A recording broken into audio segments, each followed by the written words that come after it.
बस वहीं खड़े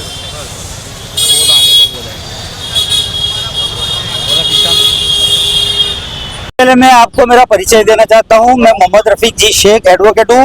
जमालपुर वार्ड 29 का मैं म्यूनिसिपल काउंसिलर हूं। MIM पक्ष का, अहमदाबाद म्यूनिसिपल कॉर्पोरेशन का पक्ष का नेता हूं। गई कल रात को मेरे को 10 बजे BLO का फोन आया कि रफीक भाई आप VIP कैटेगरी में आते हो और आपका नाम तो पहले ही हमने चढ़ा दिया था और आप तो इधर बरसों से रहते हो। मैं जन्म से रहता हूँ और ये मेरा 5वां इलेक्शन है और मैं वोट यहाँ लगभग मैं जन्म से यहाँ रहता हूँ और वोट करता हूँ ये एरिया से। लेकिन जब शाम को मेरे को माहिती मिली कि मेरा जो फॉर्म है फॉर्म नंबर 7 किसी एक व्यक्ति जिसका नाम है चौहान, नाम है भरत चौहान, उसने वादा लिया था कि भाई इनका मल्टीपल नाम है, दूसरी जगह पे नाम चलता है तो उनका नाम रद्द होना चाहिए।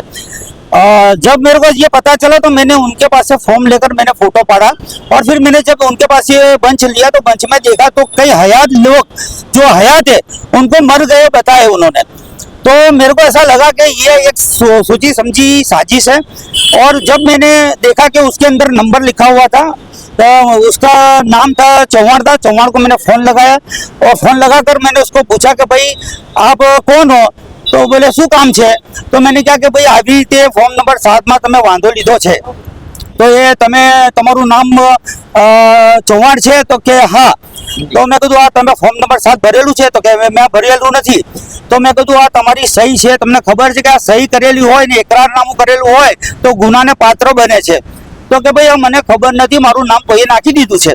ત્યાર પછી મેં એમને કહ્યું કે ભાઈ કોણે નાખ્યું હશે? તો એમણે કહ્યું કે મોહન, उसने ऐसा बताया कि मोहन भाई करके जो भारतीय जनता पार्टी का है उन्होंने कदाच नाखा होगा। तो मैंने कहा कि आप तहकीकात करके मुझे बताओ, अगर आप नहीं बताओगे तो मैं कल आपके सामने FIR करूंगा। बाद में मैंने देखा कि बहुत सी जगह ऐसी बूमें पड़ी रात को और ये बहुत से मैंने अधिकारी से भी बात की। उसके बाद में हमारे जो BLO है इन्होंने भी आगे बात की कि भाई हमारा ત્યાં બાજુ એક હયાત વ્યક્તિ છે અને તમે એવું કહો છો કે ઉપર પોલિટિકલ દબાણ છે તો આપણે કરવું પડે એવું છે। તો હું કરી રીતે કરું કે ભાઈ માણસ તો હે છે તો મરેલું કરી રીતે બતાવો। તો કે તમે अब इसको अभी स्थगित कर दो, अभी इसको वायरल मत करना बोले, अभी तुम बंद कर दो। फिर बाद में मैंने वो अल्ताफ भाई करके सुपरवाइजर है, सुपरवाइजर को फोन किया। सुपरवाइजर ने मुझे ऐसा बताया कि भाई ये जो है ये गर्ल्स हाई स्कूल है, गर्ल्स दानापीठ खाते हैं, वहां से ये फॉर्म आए। तो मैंने क्या ये फॉर्म किसने दिए? तो बोले एजेंट वगैरह आके देते।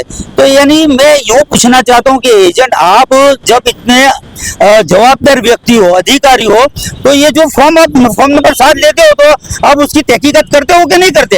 ये मेरे को बताओ। तो बोले इसमें हम कुछ नहीं करते, हमारे को तो ऊपर से आता है तो हमको देना पड़ता है, तो हमने BLO को दिया है। तो मैंने कहा ये अल्ताफ भाई आपको पता है कि ये वहाँ पे अधिकारी कौन कौन है? तो बोले वहाँ किरण भाई ने दूसरे कुछ नाम उन्होंने मुझे बताया, उन्होंने इनको दिए। उसके बाद में इन्होंने रात को जब हुआ तो रोक दिया। तो ये अच्छी सोची समझी साजिश है और एक ही कौम के वोट को कम करने के लिए इनका षड्यंत्र है। ये खुला पड़ गया है गई कल और मताधिकार का छीनने की कोशिश है। तो आपके साथ में आप इस एरिया में रहते हैं, जान साहब की गली में, वहाँ पर आसपास में और कितनी ऐसी घटना इस तरह की रही है? ऐसे लगभग 300 नाम मैंने देखे, उनके पास बंच थे। उसमें जो 2 विभाग, 18 नंबर का बूथ है, एक 21 नंबर का बूथ है। 18 नंबर में लगभग 135 नाम उनके पास थे और 21 नंबर में 150 के आसपास थे। ऑब्जेक्शन उठाने वालों में किनके नाम है? कुछ 2-3 नाम इसमें नसीम आपा, साबरमती वालों की अच्छी फैमिली जिसने ऑब्जेक्शन किसने उठाया है? फॉर्म तो भरा है, हाँ, उसके अंदर फारूक भाई कंसारा का एक नाम था, मैंने प्रमुख नाम देखा था उनका। और ये एक भाई का नाम था भरत भाई चौहान नाम था और भरत भाई चौहान से तो मैंने फोन पे टेलीफोनिक टॉक भी की है। कि हम लोग जब SIR की प्रक्रिया शुरू हुई तो हम लोगों ने लोगों से ये अपील की थी कि आप SIR का फॉर्म भरें क्योंकि सबसे जरूरी था कि आपका ड्राफ्ट रोल में नाम आए।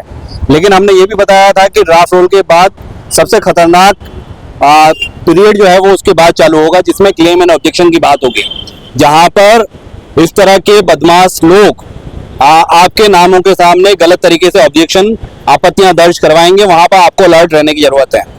लेकिन जिस हिसाब से ऑब्जेक्शन लिए गए जमालपुर विधानसभा में कि एक ही इंसान के पास से 150-200 इस तरह के ऑब्जेक्शन लिए गए और सिर्फ सिंगल फॉर्म लिए गए कि उस ऑब्जेक्शन में क्या है, तो जिसके नाम से ऑब्जेक्शन दिया गया है उसका एपिक नंबर डाला गया है और जिसके नाम पर ऑब्जेक्शन लिया गया है उसका नाम और एपिक नंबर डाला है और दूसरी कोई डिटेल नहीं डाली, ना उसका एड्रेस डाला है ना कुछ डाला है। और किसी को दिखा रहे हैं आप डेथ, किसी को दिखा रहे हैं आप कि यहाँ पे रह नहीं रहा है, किसी को आप ऑलरेडी एनरोल्ड दिखा रहे हैं। तो अब उसी के पीछे एफिडेविट होता है जिसको इकरारनामा कहते हैं। इकरारनामे के नीचे ही लिखा होता है कि इस तरह की अगर कोई इंफॉर्मेशन प्रोवाइड करता है और वो इंफॉर्मेशन गलत होती है तो उसको 1 साल तक की सजा हो सकती है। तो जब ईआरओ साहब के पास, क्योंकि ये बीएलओ के पास डायरेक्ट नहीं है, उनके सुपरवाइजर के पास ये फॉर्म नहीं है, ये फॉर्म ईआरओ के पास गर्ल्स हाई स्कूल में पहुंचे हैं, तो ईआरओ साहब ने क्यों नहीं इस इंफॉर्मेशन को चेक किया? जिस व्यक्ति ने उनको ये फॉर्म सबमिट करा उसकी सत्यता को क्यों उन्होंने जांचा नहीं? तो अगर उन्होंने इस तरह का नहीं जाता है तो सौगंध के ऊपर कोई भी गलत इंफॉर्मेशन देखना बीएनएस के 215 और पीपल्स ऑफ रिप्रेजेंटेशन एक्ट की 31 के तहत 1 साल तक की सजा के प्रावधान का केस बनता है। इसीलिए आज हम रफीक भाई के साथ और दूसरे और अलग अलग हिस्सों में जहां पर भी लोगों के साथ है वहां लोगों को हम फरियाद करने के लिए इंस्पायर कर रहे हैं कि भाई लोग बाहर निकलें और इस तरह के उनके अगर नामों के सामने किसी ने गलत आपत्तियां दर्ज करवाई हैं तो आप जो अधिकारी इन्वॉल्व है उनके सामने और जो लोग किसी भी पार्टी से ताल्लुक रखते हैं उन तमाम के खिलाफ आप लोग एफआईआर दर्ज करवाइए। मेरा नाम मोहम्मद हुसैन कमरुद्दीन नागौरी है। मेरे फादर का नाम कमरुद्दीन इमामुद्दीन नागौरी है और उनका नाम ये एसआईआर का फॉर्म भरा हुआ है और वो हयात है और उनको डेथ बताया हुआ है। तो कितने सालों से रह रहे हैं यहाँ पर? हमारा बाप दादा की पैदाइश यहाँ की है। तो हयात है, अभी हयात है। पता चला कि उनको मृत्यु बताया है और मेरे पास का फोटो भी पड़ा हुआ है।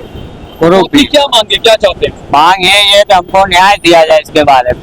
ये हयात है उसको मृत्यु क्यों बताया और हमको क्यों डिलीट किया इसमें से, बस। और तपास चाहिए हमको।